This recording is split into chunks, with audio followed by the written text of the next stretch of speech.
Hard. It's 20 years now.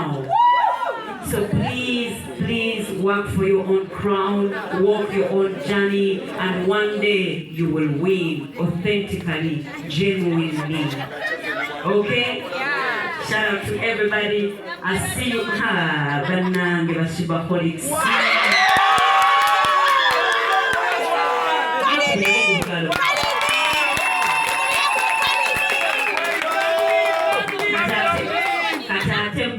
Family. Housewarming November.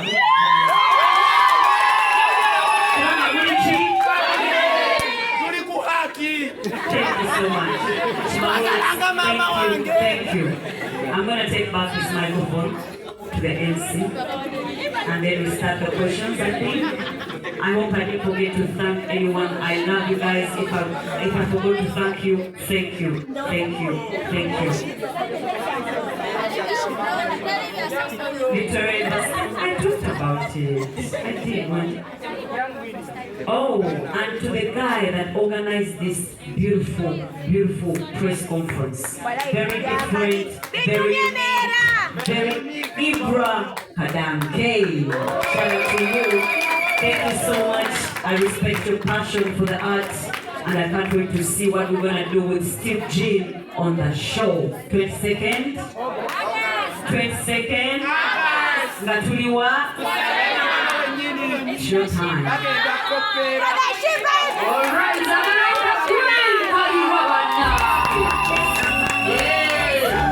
she's back to reclaim her throne. We always have with Sheeber.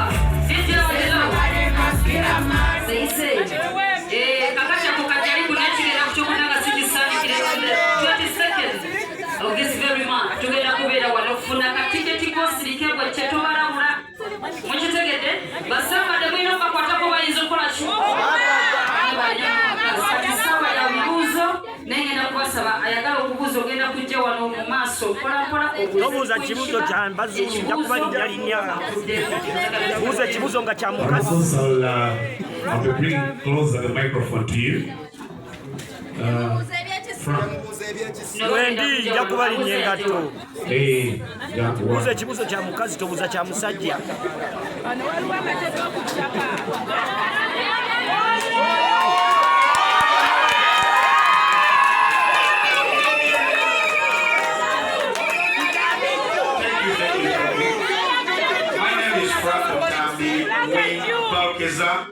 The youngest East African professor, the man the week, I've been with my friend there, Shalom, are you that selfish?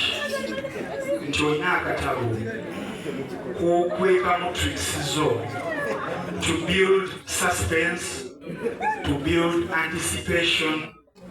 Okubanga industry ya Uganda ebyadala okuva wavaawo yali ondelo ng'eri mu kukkirira kubawonyaawo then n'okomawo n'otiizinga butiizinzi n'otiizinga ennyimba bbiri industry eneegwamu nabe n'oluyinzinga oluyimba somebody ne wabaawo abaluyinzinga oluyimba lwaffe kano ebimu ku bizibu byerimu essaawa zino walisagala gendayo eyo. But then your return, never get vibrancy. Almost the why are you so selfish? What talk about you tricks, you know? So, Chegada goes anti Ochkolo Chapain. Ambassador, industry. Wabera more than I see you night at Amsai, Omutadem,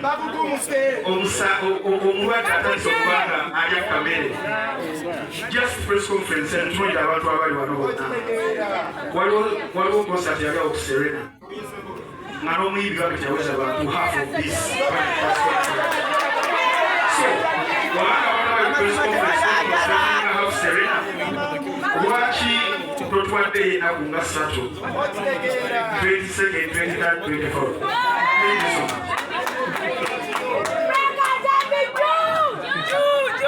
Bless you, Father. Thank you so much. I'm not selfish. I think buli artist agezaako okusemberera abasemberedde ate nga basobola okwogera amazima abakyala bategedde nti omuntu gwe balaba mu TV nange owa bulijjo byonna bye bandoowoleza si bituufu abasobola okwogera amazima. I've shared some of my tricks and there is nothing like tricks, man. I think my main trick is believing in God because I mean that's the biggest flex. Because it's God above all. Nobody trick me katuna yasala okuteka wayino okuteka te yakujjawo. So him that blesses is him that takes. So ekyogera ddala trick esingira ddala esikukkiriza mwani kubanga bulowooza nti ogenda twala matters into your own hands ogenda endinga up ng'okoze ebikyala. So I believe in God. I believe in what's mine belongs to me, and what's Katarina and Kandi belongs to Katarina and Kandi. So ekyo mankimanyi nti ekyange ekyayangulo ekya media, you know, so tulina okukkiriza nti buli omu awookinga journey, and you can't take my journey and I can't take your journey. So first of all, that's the trick, number one. Number one, believe in God. Number two, understand what's yours is coming to you. Number three, there are no shortcuts. Tewali shortcut. Ne bw'ovuma buli style ne yasookawo bajja kuwa amaawe dakika 15-20, but that won't guarantee you a permanent position in the business. So there is no shortcut. You need to work hard. Nobw'ofuma n'okugula n'osasula bloggers tekijjayo muyimbi we gyali muteekawo.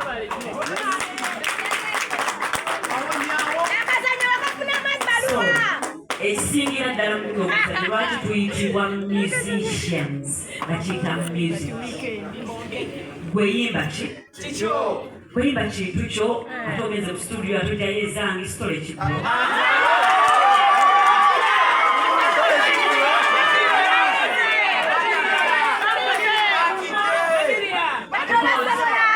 I checked to go and pro. I think I told amateurs library. Where is the cheese? Where is the cheese? Nice about it, smart and internal.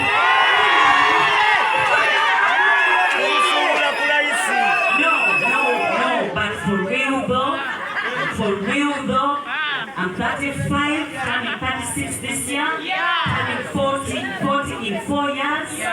I'm not going to sugarcoat anything anymore.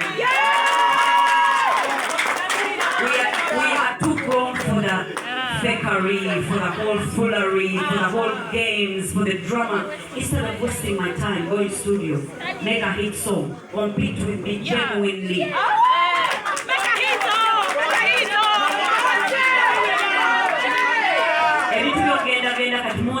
Is selfish.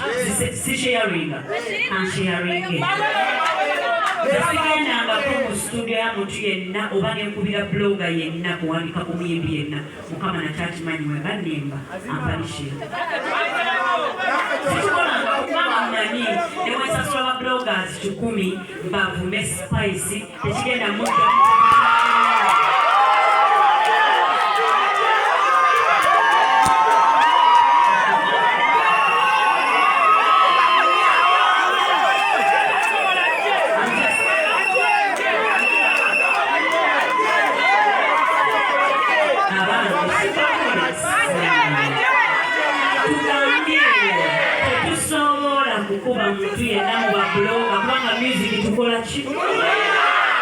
So, rule number one, we are musicians. Go do music. Focus on the music.